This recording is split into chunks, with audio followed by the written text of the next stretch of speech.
I'm Nancy Muir. I'm on the executive board with Miles for Hips. And in this series of patient interviews, I'm excited to introduce Kait Williams. Kait is a pediatric occupational therapist in Monterey, California. She was diagnosed with miserable malalignment syndrome, which is a diagnosis when the leg bones are abnormally rotated. This can result in hip and other joint pain and shares some commonalities with hip dysplasia. She has had 9 surgeries on her legs to straighten the bones so far. During her recoveries, she has started to write a memoir and has enjoyed writing poetry, learning new languages, reading, and getting involved in the chronic pain and hip preservation communities as much as possible. Her favorite activities include running, tennis, hiking, and soccer, and she's looking forward to returning to these activities when she's all finished with her surgeries. A fun fact about Kait is that she had the opportunity to meet S Club, who is one of her favorite bands from the UK and who she had been listening to for 25 years. She showed up to the concert with a large hip brace after one of her surgeries and also with an arm injury. She got to meet the band members and educated them about miserable malalignment syndrome. So welcome, Kait. Thank you. That's a great story. Yeah, I love it. It was seriously the best day of my life. So welcome to our interviews, and would love you to share what is one thing that has helped you the most during your miserable malalignment syndrome journey? I think the one thing that's helped me the most is finding meaningful activities in my day because it has changed so much because I was really, really active and then having to have all these surgeries, I felt like I lost all of those things. But I think just recreating what that looks like, there are meaningful things that I can do in my day. Like as you said, I'm learning a new language, I'm writing a book, I'm writing poetry. And those things just really bring me, joy and purpose in my day. What language are you learning? German. Very cool. I already know Spanish. Spanish was I actually was it was probably my first language actually was Spanish. It's kind of funny, but my grandma only spoke to me in Spanish when I was growing up. Oh, Um, wow. So now you're tackling German. I'm tackling German. That's awesome.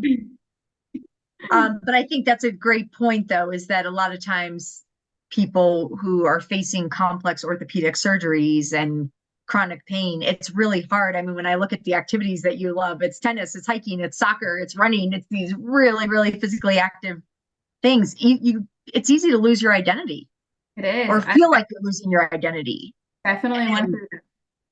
yeah. And that's something with Miles for Hips, something that we always try to promote is that miles look different ways for different people and change over our lives. And you certainly are finding things that you're passionate about and meaningful to you, and things that are continuing to drive you forward in your life. Absolutely. Yeah. Yeah. You're right. It What does. has been, oh, sorry. Sorry, no, it does look different. Maybe I can't, go on a hike, but I can use a wheelchair and find an accessible route to go Yeah. on an accessible trail. Things just look different, but there are ways to go out and, experience the world. Yeah, it's just different. And I know you've been a great advocate, and supporter and participant with Miles for Hips for a couple of years now. And I know you've always been someone who really embodies, I think, the idea of our day of movement. And I know, we've had people reach out and go, oh, well, I can't do anything because I just had surgery. So, but maybe I'll be able to join next year. And it's going, no, no, no. Like, what can you do today? Because there's always meaningful ways to move. Some days it's more than others, but really stepping back and going, what am I going to do today that makes me feel like myself, even Absolutely. when you can't, do everything that you love doing, but finding other ways to experience joy and the sense of self with it. So I Right. think you've always been somebody who we admire and really embodies that. Yeah, Thanks. you're wonderful for our community. What has been your biggest challenge related to miserable malalignment syndrome and your journey through all of this? Think it's been the mental aspect. It's not even the physical part of it. It's really the mental part around it and feeling as though it's hard to plan what my life is gonna look like. I'm always planning things around having surgery. And I think, yeah, that's really, I think, a challenge for me emotionally and mentally. Also, going from somebody who is like extremely independent and extremely active, and then like not being able to do those things or like even like, you know, work. Um, I definitely think that that's hard. And like you said, like feeling like you're losing your identity. It's a lot to navigate, and especially, you're a pediatric occupational therapist, and I'm a pediatric physical therapist, so I understand how physical working in pediatric therapies is and can Right. be, and how much demand it is on our bodies. And it is very hard when just you and I were even talking offline before this about the logistics and just trying to figure out how do you make this work with life, um, without losing those things you're passionate about and sense of self. So what do you wish others knew about miserable malalignment, Oh, or there's your the experience of having miserable malalignment? well, no, I feel like miserable malalignment, like that diagnosis is, you know, like not known. It's not Mhm. really talked about that much. So I think one of the big things for me is like I wish people knew like how debilitating it can be, and like literally the name says it all. Like it really is miserable. And so even like when I'm pushing through and I'm like doing all, you know, all the things that like trying to keep up with other people, like it doesn't mean that I'm not in a lot of pain, because like it is very, very painful. But then I also wish that people knew that it's a bone abnormality and it cannot simply be fixed by, you know, doing X amount of PT sessions or like walking with my like rotating my foot so it's straight. Like some people tell me like, oh, like if you just put your foot in the correct position, you won't have the pain. And I'm like, it doesn't work that way. Like it's actually like my bone causing that issue. So I think those are like some big things that I wish like people would know about the And I condition. think that's probably a sentiment that a lot of people with hip dysplasia would also say is true. Certainly, there's a large role for conservative management. And when I say conservative, non-surgical, Right. for pain management and symptom management. But at some point, it's a bone abnormality that, there's only so much that can be done, because, or so much improvement that you can have, because the actual alignment and way the bone developed just can lead to some issues. So certainly Right. can understand that. You've been, as I kind of alluded to, you've been involved with Miles for Hips, and also with a lot of advocacy and awareness activities of your own. You've certainly, joined in some of us in trying to help educate the hip dysplasia community about miserable malalignment syndrome, especially because there is some crossover. A lot of times, I mean, your journey started with hip pain, and you've been through a lot of surgeries that people with hip dysplasia have been through. But how have you gotten involved in raising awareness about your diagnosis? And Well, so like when I first like started this journey, I didn't find much out there, honestly. Like I did come across a Facebook group for miserable malalignment, and that's been super helpful. But like I also looked in places like Instagram, and I mean I looked for books and podcasts. I looked for anything. Like I was just desperate to like have some, I don't know, some other resource as well. And I just like wasn't like finding what I was looking for. So I decided like if I can't find it, like I'm gonna create it. So I have definitely been like super active on Instagram and just trying to like educate people about like what miserable malalignment is, and like, you know, the challenges that I face on a daily basis. And then I've also like started speaking about it on podcasts too, because again, like I couldn't really find anything. So like I guess I wanted to be the one to start talking about it. But I started realizing like the more I started talking about it, the more I was coming across other people that like have the condition too. And like a few like Instagram pages and such. So I think like the more we talk about it and the more awareness, like the more you realize, oh, there are other people out there that have this condition. Like it feels so isolating when you like yeah, seriously don't know anybody. Um, but yeah, I guess that's how I've been like trying to advocate a little bit more. and first I will put a total plug in that Kate has well, at least on the chronic pain podcast, Major Pain. Okay. She has an awesome podcast episode. So we actually have it. Kate has a story page on Miles for Hips. We can link to that. But then we have the podcast episode on there. So anybody who's just interested in learning more about you in that. And I know you've done several initiatives with us. You were, even this past year, you participated in our Team Week interviews and talked about the role of occupational therapists in complex hip and orthopedic conditions. So yeah, you're doing a lot for this community. And I know we're always appreciative. And I'm sure other patients um,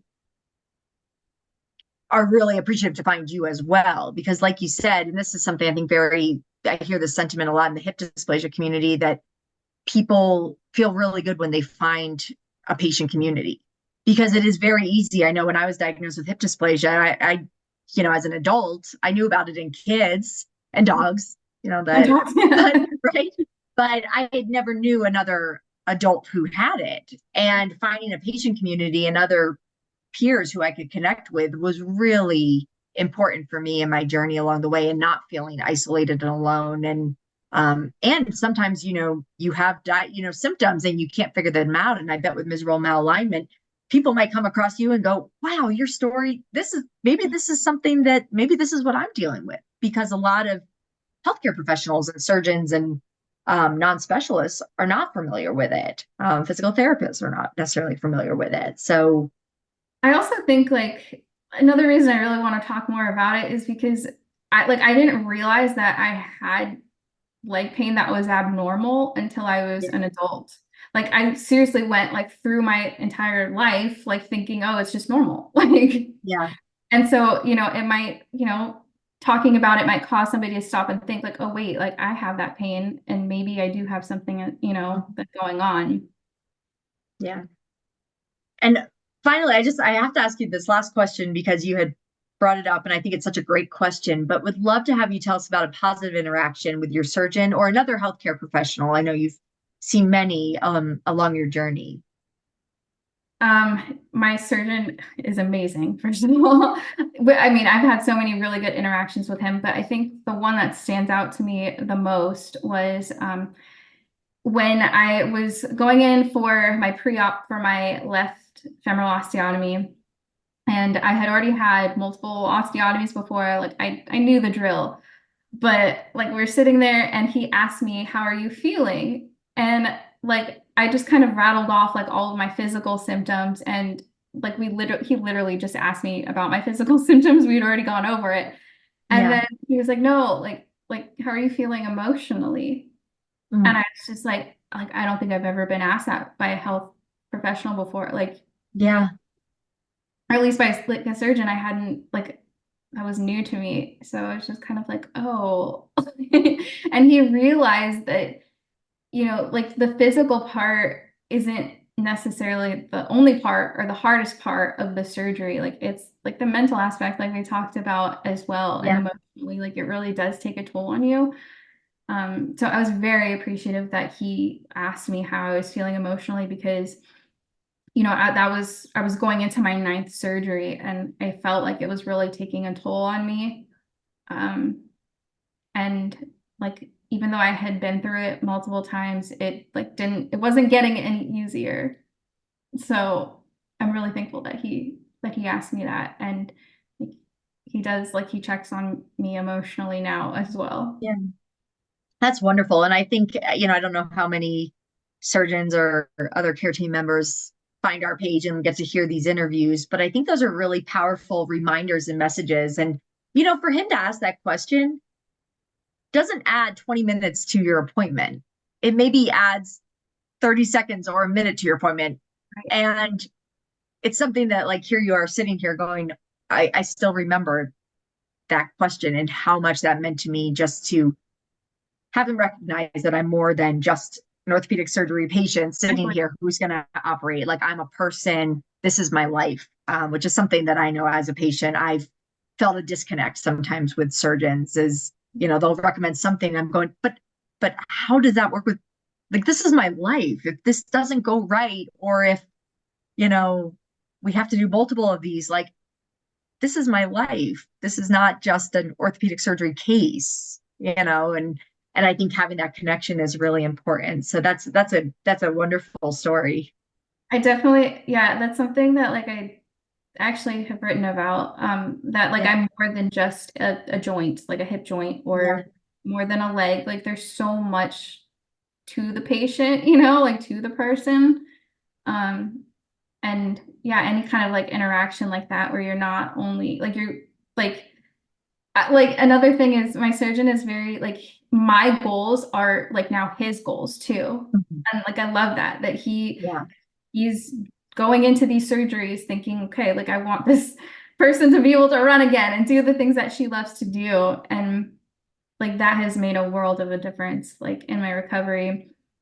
And just like being like hopeful that like if there is a light at the end of the tunnel, you know, I will get Yeah. through Yeah. surgery. And to have that support and knowing that he's with you to see you through Right, that, I right. think it'd be really powerful as well, especially when it is a complex condition and when it's taking you a lot to get to him in that point. That's wonderful. Yeah. Well, this was great. Thank you so much for joining this evening and for sharing all of this and participating in our interviews. I think you've got a great story. We are looking very forward to your memoir coming out. I'll be Thanks. eager to see what's come out of this. Unexpected silver linings, right? Exactly. I wouldn't have had the time to write a book if I Yeah, wasn't yeah, recovering from so many surgeries. yeah. Well, we can't wait to read it. Thank you. And thank Best you of for luck with that. having Take me. care. You too.